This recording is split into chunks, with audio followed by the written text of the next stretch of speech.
Hay varias tareas que son asignadas a las personas que tienen que hacer acá en la tierra. Por ejemplo, la más, no diríamos tan común, o sea, la más, hay veces que son 10, 12 personas las que pueden hacer ese trabajo. Y resulta que algunas la hacen hasta cierto punto y la dejan. Y otros vienen y retoman el trabajo de esa parte y lo continúan. Pero hay otras que conforme el trabajo es más especializado, son menos las personas que pueden hacerlo. O sea, que se han sido designadas. De ahí después hay trabajo que era para cualquiera de las 6 personas podía hacerlo. ¿Ves? Son las posibilidades a veces de hacer cierto trabajo bueno, que de todas maneras, ¿no? Sirve a la humanidad o lo beneficia a la humanidad. Pero después hay trabajos o cosas que tenían que hacer, que son 2 personas las que lo hacen. Hay veces que hay inventos, cuentan que, bueno, que se sabe, ¿no? Que han habido de que 2 personas han ido a inscribir en la patente en distintas ciudades el mismo día, pero a distintas horas, el mismo invento. Y así ha pasado en varias, por ejemplo, el caso de Charles Darwin y un norteamericano que estaban haciendo el mismo trabajo. Y para la casualidad que se informaron ambos y se encontraron.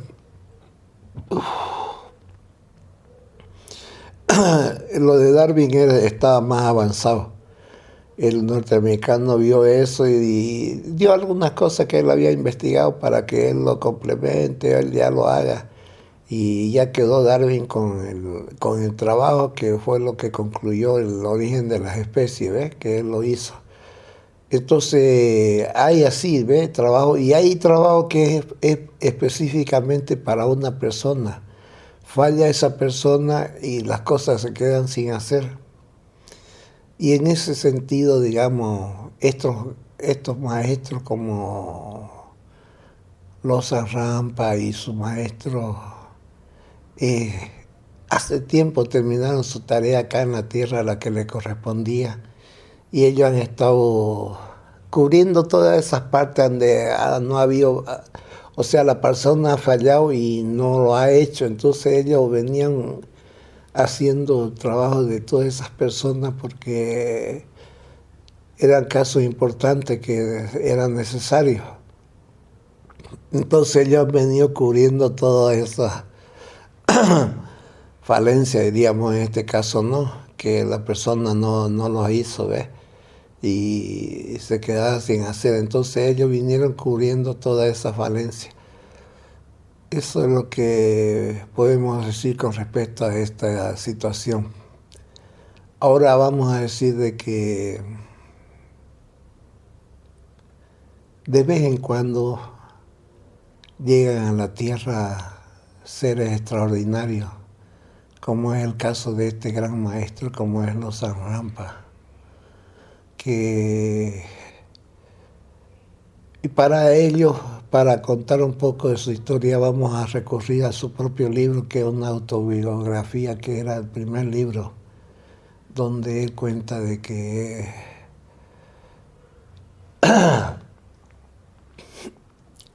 sus padres y su madre pertenecían estaba entre las 10 principales familias del Tíbet. Entonces ellos me decían un horóscopo del horóscopo de Lhasa, que eran, según lo que comenta, que eran exactos. El mismo Loza Rampa comentó de que su horóscopo le había puesto todo casi, no le falló en nada. Entonces nos comenta él que cuando él tenía 4 años, había un señor que decía que ya se había muerto y él dijo que no, que él tenía todavía la luz, o sea, él veía su aura. Entonces, él cuando tenía 4 años, o sea, era una clarividencia natural que él tenía, debido a los trabajos que él hacía, había hecho más antes en otra existencia, pues no, porque eso también no le viene así nomás a cualquiera. Entonces, sería interesante que lo lean el libro porque es bastante detalle, varias cosas, ¿no? Pero no dice que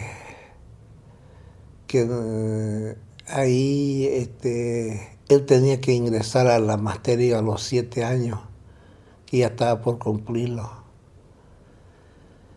Pero él, digamos, más o menos dice que a los 4 años ya lo instruía como en su casa había muchos sirvientes y que le asignaron era un hombre casi de 2 metros, dice que era de los hombres del can, que eran los que se encargaban de cumplir lo que tenían que hacer en los lamasterios, en varias partes eran como guardias, ¿no? Y le enseñó a montar, le enseñó a varias de las luchas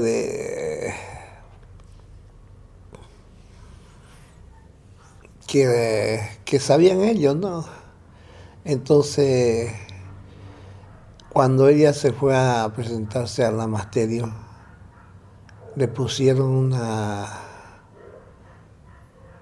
tenía que pasar una prueba bastante dura, que era de 3 días estar ahí frente a la puerta del lamasterio, y que era de bien temprano en la mañana hasta el anochecer. Y después de eso, si él podía ya ingresar. Y bueno, antes de de ir al lamasterio, el padre le amenazó que si él fallaba en la prueba, que no vuelva a su casa, que se vaya a cualquier otro lado. Entonces él tenía mucho miedo de fallar en la prueba, ¿ve? De lo demás él no se preocupaba mucho porque había sido instruido por este instructor, que cuando dice que murió su hermano mayor, la carga ya fue sobre él, la instrucción más fuerte, porque él tenía que ser el representante de esa familia. Entonces después ya de 3 días pasó la prueba y sus compañeros eran grandes, pues ya con relación a él, de 7 años él, y los otros eran de 13, 15 años. Y tuvo que batírsela con ellos. Desde un comienzo hubo una pelea con uno de ellos y él con su instrucción que había tenido de este Sut, lo, lo pudo vencer al otro. Bueno, eso fue al comienzo, ¿ves? Entonces, ya él estando en la materia le asignaron un tutor, uno de los maestros más preparados que había ahí en el Tíbet. De los más preparados, ¿no? No era el más, o porque los otros también eran bien preparados. Entonces, ese era su tutor, que él iba y lo sacaba cuando estaba en clase, le enseñaba y todo eso, pero como ese era su tutor, a él le exigían más, por lo que era su maestro, gran maestro, ¿no? Que era Miñardandú. Entonces a él le exigían más. Y iba pasando nomás bien todo. No tuvo problema él en todo lo que le enseñaron, todo lo que le exigían. Él Fue hasta que salió del lamasterio del Lama, mejor dicho, a los 10 años, creo que fue a los 10 años, bueno. Bueno, la cuestión fue que, como siempre le hacían pruebas, siempre le estaban tomando examen, vieron que tenía muy buena capacidad según lo que ya se conocía, ¿no? Porque en el horóscopo salía, digamos, que él era una persona capaz. Y los otros maestros también preguntaban si de verdad era una persona bien capaz. Y así que fueron tomándole pruebas, fueron tomándole pruebas. Entonces ellos, en ese momento ya en reunión entre todos ellos, dijeron que él podía ser capaz de llevar una instrucción muy intensiva que le podían dar, que él iba a ser depositario de la mayor parte de la enseñanza del Tíbet, por no decirlo todo. Entonces le elaboraron un trabajo, una enseñanza que dice que había enseñanza hipnótica, telepática y otros métodos que no se conocen en el occidente, que iba a ser una enseñanza intensiva, iba a recibir información de maestros que estaba a cientos de kilómetros, miles de kilómetros de lugares lejanos, de maestros, de buenos maestros, ¿no? Desde luego de grandes maestros que se encontraban allí.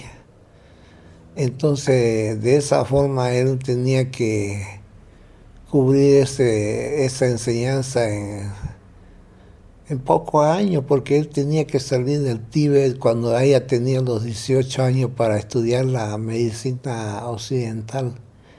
Iba a ir a Chongqing, y fue, digamos, a Chongqing en China, que allá fue hasta piloto para trasladar heridos. Y bueno, cuando estuvo en guerra con China, Japón, él fue derribado y no lo entendieron ellos de que él no tenía nada que ver con las peleas, que él solamente era una persona que recogía los heridos. Y bueno, fue tomado prisionero y ahí lo torturaban, una cosa, otra, y después él se escapó. Y la mala suerte que lo vuelven a atrapar y fue más peor el trato. Cuando dice que explosionó la guerra atómica, o mejor dicho, explosionó la bomba atómica, él ya pudo escapar y fue atendido por pescadores en una parte que le ayudaron a sobrevivir y dijo que estaba en muy mal estado.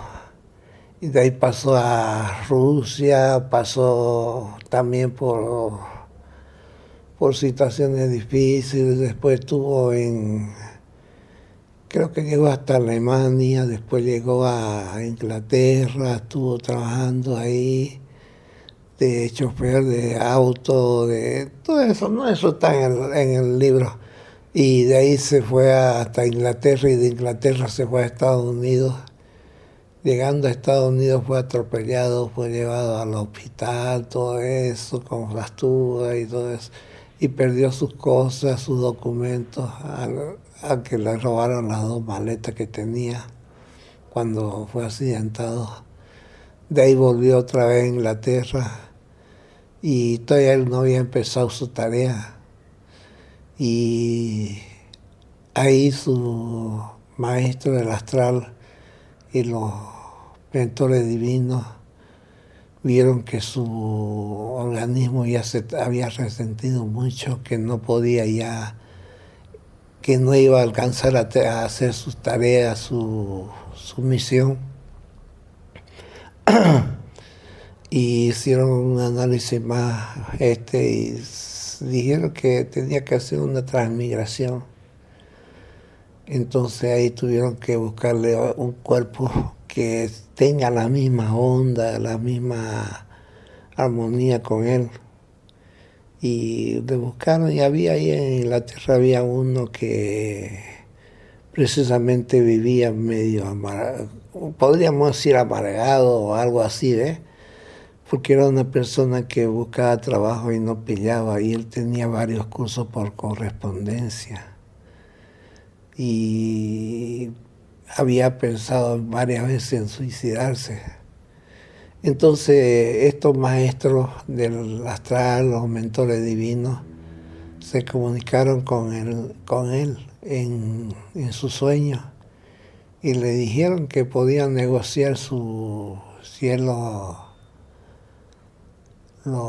le donaba su cuerpo a otra persona y le iba a dar una ventajosa para él, pero él quiso más. Pero al final negociaron, porque eso no es nomás hacerlo, tiene que negociar con las personas para hacer eso. Así que ya una vez que negoció, Lawson tuvo que irse hasta otra vez hasta el Tíbet, y que desde allá habían unos maestros que le iban a ayudar. Y acá donde estaba el cuerpo del otro, ahí iban a venir 3 maestros especializados en eso, en conectar los cuerpos. Y ahí está toda la especificación de qué tenía que hacer él para llegar a eso, y ya entonces la conexión del cuerpo dice que una cosa que es en fracciones de segunda, esos 3 maestros especializados lo conectaron y ya el otro quedó libre, abandonó su cuerpo y se fue ya, y ya quedó Lawson Rampa ahí conectado a ese cuerpo. Ya habían hablado con su mujer, o sea, él le había hablado a su mujer lo que iba a pasar.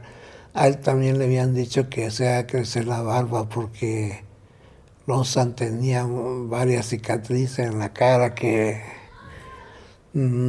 para mucha gente no iba a ser de buen aspecto, ¿no? Entonces se hizo crecer la barba, todo eso.